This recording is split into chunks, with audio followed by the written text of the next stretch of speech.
All right, we're going to begin this hour with another big race, the presidential race. We've got polling from CBS News, new polling with warning signs for President Biden as the campaign season deepens. Former President Donald Trump leading President Biden among likely voters, 52 to 48%. Also, 45% of registered voters rate Biden's presidency so far as poor, and just 38% give Trump's time in office that very same rating.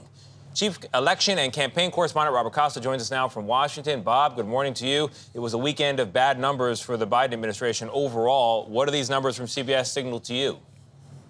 Good morning to all of you. Inside the Biden White House and the Biden campaign, there, of course, is some frustration about the latest poll numbers, but they don't see this moment politically for the president as something where he's up or down based on the latest poll. They're trying to reframe the election as something about a high-stakes enterprise for the American people. You're either choosing Trump or Biden, and they say that Trump's not going to even concede if he wins. Biden said that in a recent New Yorker interview. They're saying this is about bigger issues than just what's in a poll. Well, Bob, you know, questions about their mental and cognitive ability come up for both candidates. When asked about Biden, only 26% said they believe Joe Biden is okay. 43% said that about Trump. Neither one of those numbers are good. What can Joe Biden do? This keeps coming up over and over and over again to convince voters that he's up for the job.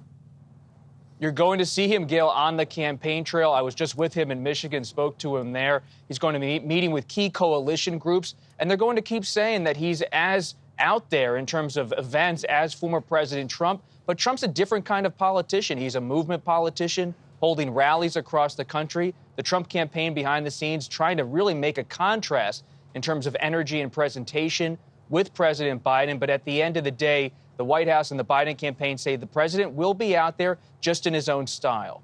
But sometimes getting out there seems to get him in trouble. They just had an example of him getting Ukraine mixed up with Israel. And former President Trump has made mistakes. President Biden has stumbled.